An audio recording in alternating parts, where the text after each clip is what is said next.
पावन पवित्र चरणांजन का अनुरोध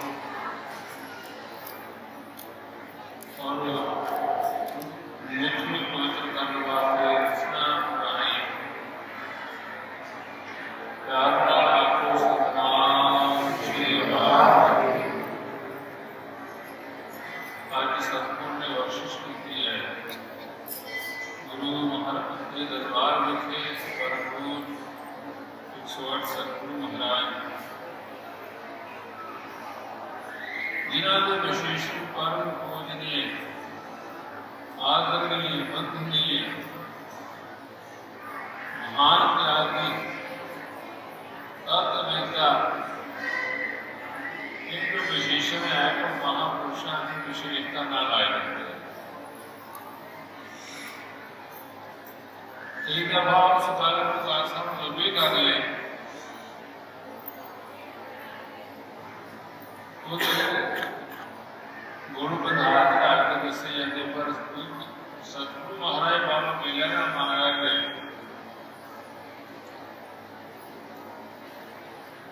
जितने भी विशेषण जितने गुण हैं वो असें अपने जिह्वा द्वारा नहीं कह सकते। तो जिह्वा एक कवर गुण कही है बेशुमार ग्रंथ स्वामी तरांतन के मुंह नहीं है। पर गुरु चरण बेनती कर सकते को अपराध हमारे खंडो अनंत विधि समझाओ हम अज्ञान अनंत मंसोरी तुम आप विरुद्ध रखाओ। तुम्हारी शरण तुम्हारी आशा तुम्हें से सुनेंगे रखो रख हार दे अल्लाह नाम की करके बोली। आज सतगुरु की कृपा नाल परम पूज्य 108 सतगुरु महाराज बाबा मेलाराम महाराज जी का आज महान गुरपुरब अवतार दिवस भी है। इस अवतार दिवस की आपको मेरी संतान लाख लाख बधाई देते हैं। आज संग्राम का शुभ दिहाड़ा भी है, बैसाखी का त्योहार भी है और शासन जन्मदिन मुबारक है। शासन जी तो सारी जगह एक दिन मनाए जा रहे हैं। गुरु महाराज जी की कृपा करें उस संगत के जन्म में पढ़ाई आई पातशाह जी की कृपा का उसको संगत भाई भगवान कारण पार्षद बोलो गुरु दरबार में रबी बाणी वाली सचखंडी बाणी चुटकी बाणी आई थी सही की गुरुदाई ऐसी अखंड जाप सतना के आदमी दिवस नौन वास्ते गुरु करे शासन और रंगो सन वह गुरु कृपा नाल बाणी आल पुना को बढ़े गए। आप गुरु बाणी तेरे संतन महाराज बाणी संस्कृति थी तो उधर श्लोक शरण की सुने जो बाणी येड़ा मन शुद्ध साफ होने मार के विचार कभी संगीत कृष्णा में जावे के उठावे के बहुत सारे हृदय दबते उठावे में बड़ी सत्संग दी है निशाई में बड़ी सत्संग सुने किसी को जानकार में बड़ी सत्संग दी किसी को जानकार जे कोई सार वैष्णव होए वर्ण रंग दे ईश्वर विमल वास जागे जग जोए पंडित सूर सदरपति राजा पराकर और कोई पंक्ति के बराबर कोई नहीं हो सकता। वो पंडित भी मेरी सूरमा विद्वान हो जाए कितना भी मर्जी हुई कहते सब तो बड़ी भक्ति है जेड़ा भक्ति जलातिया सब तो बड़ा बड़ा हो जाता है। तो गुरु महाराज सतगुरु बाबा मेलाराम महाराज जी शासन जिन्होंने संसार में गुरु करे शासन आप परमेश्वर भक्ति का प्रभु सिमरन कराने वास्ते परमेश्वर ने संसार में ऐसे महापुरुषों को भेजा धन जन आया जिस प्रसाद सब जग कराया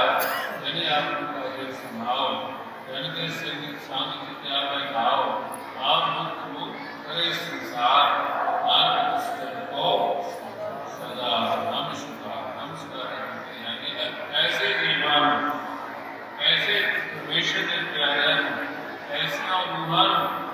नमस्कार करती जाती है क्योंकि जिन्हें परमेश्वर पिछो बोल रहा नमस्कार उन्होंने औरडा गुरु नानक पर जाकर चारण होया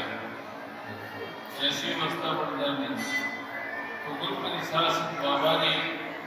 सतगुरु बाबा मेला राम महाराज जी जेड़े के संसार अंदर आए जिन्होंने अपने संसार को जान के गुरु शासन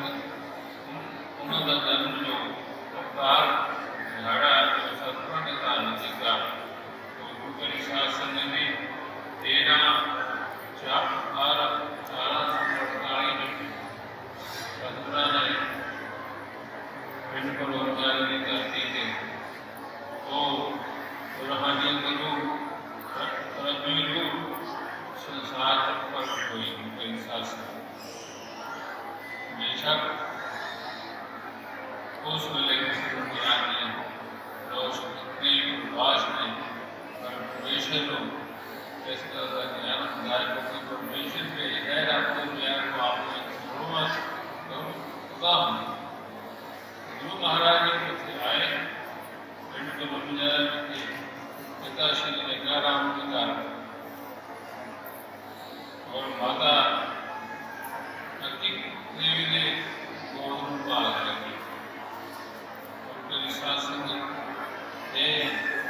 देखा जाए ऐसी रूहानी ऐसी जीवन संसार में प्यावना तो मामूली नहीं है ऐसे जीवन का फर्क होना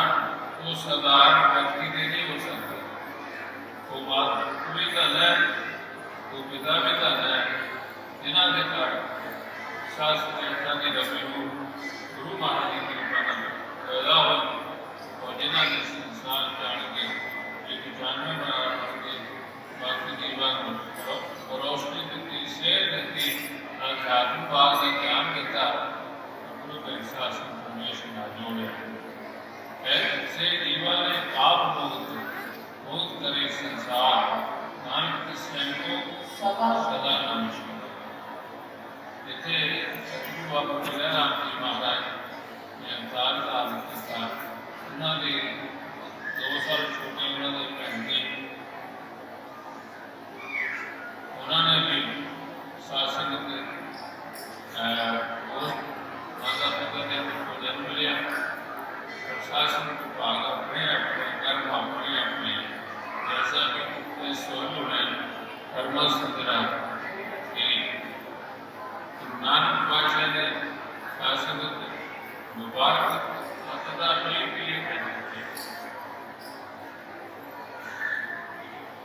कालू जी ने जो पीड़ा मारी तो तुम पैसे खराब करके गए तो बहन शासन कहने की नहीं पिताजी ये तो भीड़ भी क्या बंदे लिया मेरा भरा बटा तो क्यों ज्ञान सी रोशनी सी बेटा अध्यात्म भाषा कमूली है तो पिताजी पैसे तो ले गौ कर पकड़ी नाई हाथ प्रीत करी जाली की साथ कह कबीर जब त्याग दी कामी शर्मी आए थे गुरु रविदास जी की उपमा क्यों बढ़ाई बनी रविदास तो अंता और नीक गुरु त्यागी माया मेरे शासन जी गुरु महाराज ने सिमरन किया और जो आदेश थी कि आप लोग अपने नाम जो भाव उसका वादा किया आज असी सारे उन्होंने पवित्र जहाज में बैठे हैं तो सतगुरु के नाम से उसकी लाख लाख बधाई